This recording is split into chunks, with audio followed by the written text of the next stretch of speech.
बिल्कुल राहुल जी, अभी अशोक जी ने ये साफ-साफ बताया ही कि भले ही हमारी इकोनॉमी बड़ी है या जिसको जो ताकत हम कह रहे हैं ना, दरअसल उस ताकत में क पहले से भी छेद काफ़ी हो चुके हैं। ट्रांसपेरेंसी के नाम पे जो हिंदुस्तानियों का बुनियादी चरित्र होता था ना, वो खर्च कम करता था, बचाता ज़्यादा था, छुपाता ज़्यादा था, तो टैक्स नेट उतना बड़ा नहीं था जितना कि अब है। तो उसमें काफ़ी हद तक तो एक वो छेद हो चुके हैं।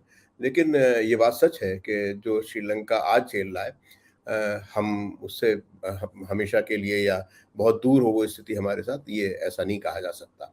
श्रीलंका की एक मजबूरी ये भी थी कि उनकी जो इकोनॉमी है वो टूरिज़्म पे ज़्यादा बेस्ड है और हमारे पास कई सेक्टर्स हैं और वहाँ हम मजबूत हैं काफ़ी। तो एकदम ना सही, लेकिन ये जो नया वर्ल्ड इकोनॉमिक ऑर्डर इवॉल्व हो रहा है, उसके चौधरी जो भी टर्म डिक्टेट करेंगे, उसमें ज़ाहिर है कि अगर कोई हमारे पक्ष का ना हुआ, तो बहुत ज़्यादा ताकत नहीं है हमारे पास उसका मुकाबला करने के लिए।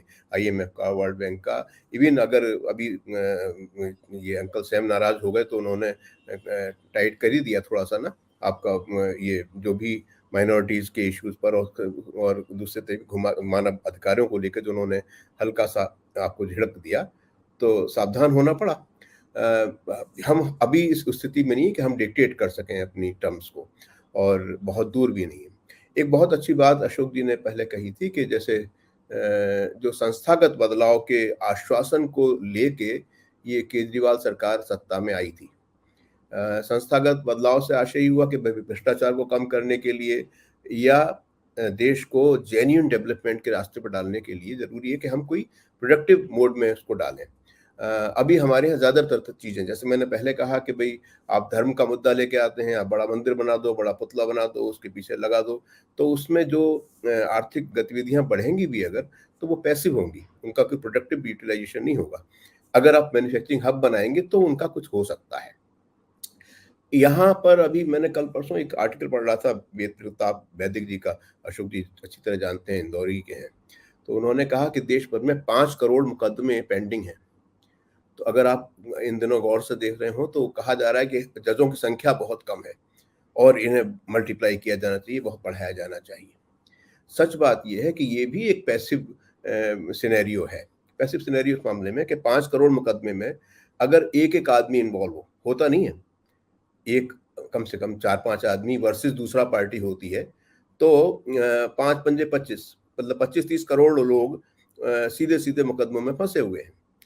उन 25-30 करोड़ से जुड़े हुए अगर 4-5 लोगों का परिवार भी होगा, तो आप सोचो कि देश की आबादी का कितना बड़ा हिस्सा एक ऐसे काम में लगा हुआ है, जिसका कोई उत्पादक योगदान नहीं है।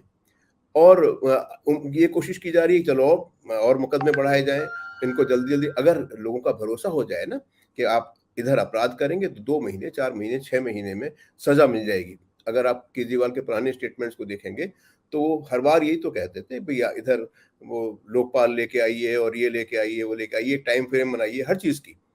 तो अगर टाइम फ्रेम बना हो, यहाँ तो लोग बिना कोई अपराध करे 10-15 साल जेल में रहते हैं, उसके बाद बाइज्जत बरी हो जाते हैं।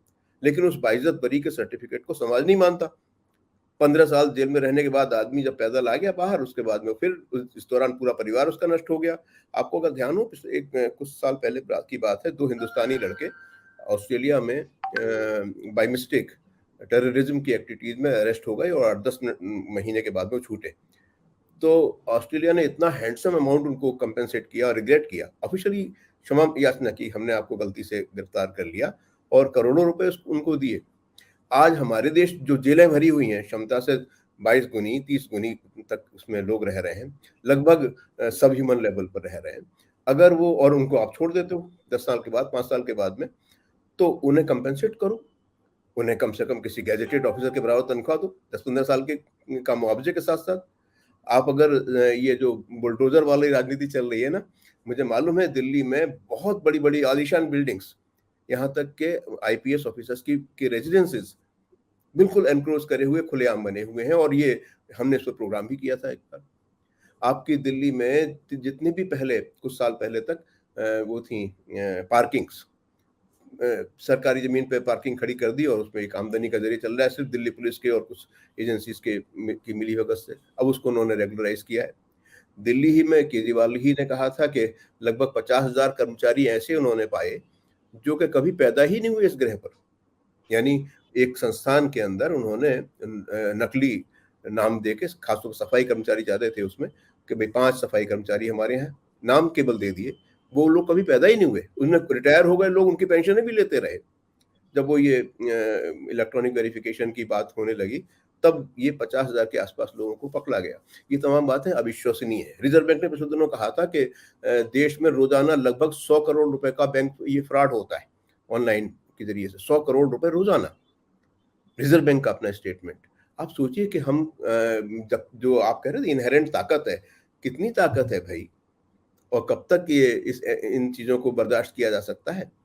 और ये उनसे पूछिए, क्योंकि उनकी आवाज़ नहीं है, उनके आपके पास की तरह जो डिजिटल मीडिया का एक ऑप्शन आ गया है ना, उसके ज़रिए कुछ बातें पहुँच जाती हैं, लेकिन जो ट्रेडिशनल मीडिया है, टेलीविज़न है, मैगज़ीन्स हैं, वो इन तमाम चीज़ों को नहीं हाइलाइट करती, वो डिस्कोर्स खड़ा करती हैं जो एस्टेब्लिशमेंट चाहता है। आपने मीडिया की तरफ इशारा किया था ना भी, मीडिया के एक बड़े भारी पुरोधा थे, मार्शल मैक्लुहान। उनका कहना ही ये था कि media is an inseparable part of the establishment. Media निजाम का, इस व्यवस्था का एक अभिन्न हिस्सा ही है। तो जब वो उस स्टेक आता है, तो मीडिया, जैसे पहले इमरजेंसी के दौरान कहा जाता था, उनको कहा गया कि बैठिए, और वो लेट गए।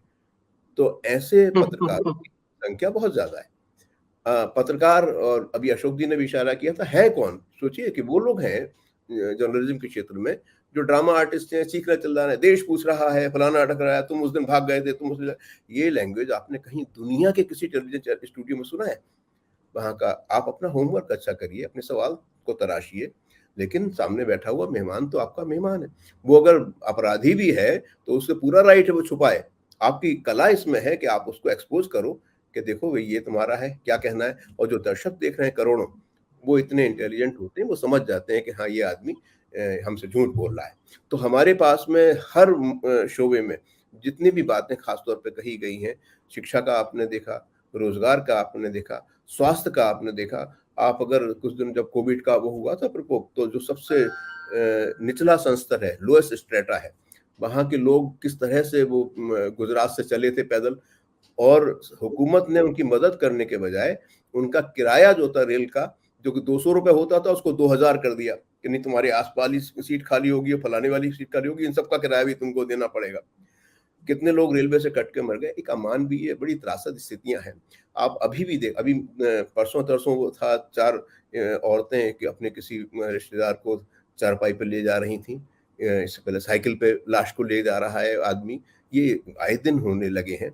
अगर ये दृश्य किसी वेस्टर्न डेमोक्रेसी में होते, किसी उनमें होते जिनकी नकल आप करते हो, अच्छे अच्छे परिधान पहन के और 8,000 करोड़ के हवाई जहाज में यात्रा करते हुए, जब आप उनके समकक्ष दिखाई देने की कोशिश करते हो, तो किसी हिंदुस्तानी को अगर उनके नागरिकों के समकक्ष रख के देखो ना कभी, तब तुम्हें लगेगा कि हाँ, दर्द कहाँ है, तकलीफ कहाँ है, रोग कहाँ पर है, और फिर थोड़ा सा अगर संजीदा होकर तुम उसका हल ढूंढोगे तो जरूर हल मिलेगा उसका। और आप हमसे जुड़े रहने के लिए सब्सक्राइब करें YouTube पर, फॉलो करें ट्विटर पर और लाइक करें Facebook पर। और ज्यादा जानकारी के लिए आपको टाइप करना होगा सिर्फ न्यूज़ नशा।